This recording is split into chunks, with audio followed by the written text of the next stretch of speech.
हर खबर पर होगी आपकी पकड़। डाउनलोड कीजिए एबीपी लाइव ऐप। चीन भारत की सीमा में घुस रहा है, लेकिन वो ऐसा क्यों कर रहा है, इस बारे में हमने बात की लद्दाख के शेर कहे जाने वाले रिटायर्ड कर्नल सोनम वांगचुक से। कर्नल सोनम वांगचुक को कारगिल युद्ध में वीरता दिखाने के लिए महावीर चक्र से सम्मानित किया जा चुका है। हमने जाना कि भारत को अब क्या करना चाहिए। देखिए ये खास बातचीत। The lion of Ladakh Sonam Wangchuk, ये नाम किसी पहचान का मोहताज नहीं है। करगिल में महावीर चक्र मिला था इनको। इस वक्त हमारे साथ हैं, इस वक्त लेह लद्दाख में हम मौजूद हैं। वांगचुक साहब, एक बार फिर हालात कुछ वैसे ही बन गए हैं जैसे आप लोगों ने आज से 21 साल पहले लड़े थे, लेकिन इस बार दुश्मन पाकिस्तान की बजाय चीन है। सबसे पहले मैं आपसे ये जानना चाहता हूं कि आखिरकार उस लड़ाई में और आज जो एक मानसिक तनाव की लड़ाई है, इसमें फर्क क्या है? फर्क तो बहुत है, बिकॉज अभी जो हमारा दुश्मन है, एडवर्सरी है, वो चाइना है। और चाइना जो है एक बहुत ही निहायती पावरफुल और स्ट्रांग जो है एडवर्सरी है। तो उसी हिसाब से जो भी हमारा थिंकिंग होगा, किस तरह से उसको टैकल करे, ये जो है बहुत डेलिब्रेट मेरे हिसाब से प्लानिंग होनी चाहिए। मैं यही बोलता रहा हूँ कि सिर्फ आर्मी ऑप्शन ना होते हुए, बिकॉज लोगों ने काफ़ी लोग मतलब ये इमोशनल हो जाते हैं इस बारे में और ये बोलते हैं कि सिंस हमारी इतनी कैजुअलिटी हुई है तो मिलिट्री ऑप्शन जो है उसको इस्तेमाल करना चाहिए। बट मेरे हिसाब से सिचुएशन को देखते हुए ग्राउंड पे और ये बातचीत वगैरह जो चल रहा है, तो ये मिला जुला एफर्ट होना चाहिए। खबर यही मिल रही है कि चाइना भी अंदर आया है, भारतीय टेरिटरी में आया है। नहीं, वो आया पेंगोंग त्सो में, जैसे हमारे पेट्रोल्स को हिंडर कर रहा है। जो पहले पेट्रोलिंग रूट्स थे, जिस तरह से हमारी पेट्रोलिंग हो रही थी, वो करने नहीं दे रहा।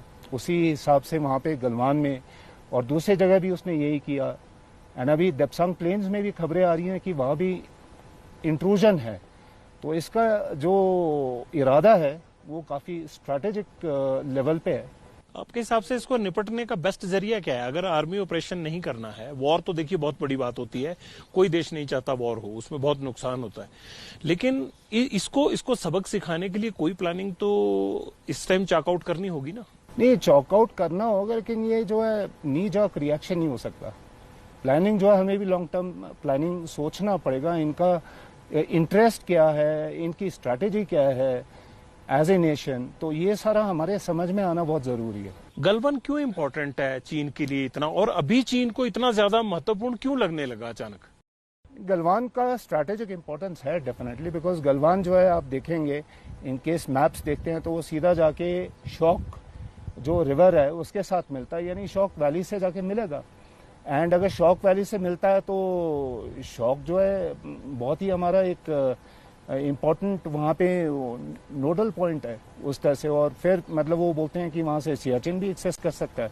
और अगर वो हुआ तो फिर मेरे ख्याल से वो पाकिस्तान का उसमें कॉज है, इंटरेस्ट है, वो भी सब हो जाता है। बिकॉज मेरे वहाँ गलवान में आके वो स्ट्रेंथ में बैठ जाता है, तो फिर आगे ट्रूप्स का मूवमेंट सियाचिन की तरफ जो है वो भी ब्लॉक कर सकता है।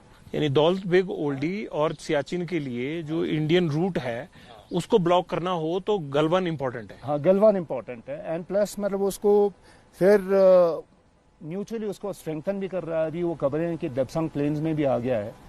तो देप्सांग प्लेन्स जो है वो नॉर्थ की तरफ है, इसी इलाके से आपको मालूम है, काराकोरम हाईवे, और वो डीबीओ के बिल्कुल नजदीक है। जो मौजूदा हालात एलएसी पर हैं, अगर यहाँ पर किसी भी तरह से हम लोग आर्मी ऑपरेशन में जाते हैं, वॉर नहीं मैं नाम देता, आर्मी ऑपरेशन में जाते हैं, तो आपको लगता है कि पाकिस्तान एलओसी पर भी दिक्कत करेगा ताकि वहां के ट्रूप्स की मूवमेंट इधर ना हो पाए? बिल्कुल, वो कोशिश तो उनकी रहेगी, बातचीत हुई होगी दोनों के बीच में। एंड पॉसिबिलिटीज हैं, हमें तो ये लेके चलना पड़ेगा कि हो सकता है। दो फ्रंट पे लड़ने की बात हमेशा रही है, हमारे दोनों एडवर्सरी हैं और इस टाइम उनके सामने कॉमन पर्पस है। कॉमन पर्पस से वो जुड़े हुए हैं, एक दूसरे से मिले हुए हैं, तो संभावनाएं हैं बहुत कि उस तरह का सिचुएशन हमें देखने को मिले जहाँ पे दो फ्रंट पे हमारी लड़ाई हो। तो अगर वो सिचुएशन पैदा होता है तो उसके लिए तो कंटिजेंसी जो है हमने बना के रखी हैं, डेफिनेटली होंगी, ठीक है, तो उसमें कोई शक नहीं है। और इंडियन आर्मी जो है मेरे ख्याल से इस तरह की सिचुएशन से टैकल कर सकती है। बहुत बहुत शुक्रिया सोनम वांगचुक साहब। महावीर चक्र, एक शौर्य गाथा लिखने वाले महावीर चक्र विजेता सैनिक का ये कहना है चीन को कि 1962 वाला भारत न समझे, और भारतीय आर्मी को उनका ये कहना है कि आप जो भी टास्क दिया जाए उसको जज्बे और जुनून के साथ पूरा करें और सिर्फ हुक्म आने का इंतजार करें। कैमरामैन सुंदर सिंह के साथ जगविंदर पटियाल, एबीपी न्यूज, लेह लद्दाख।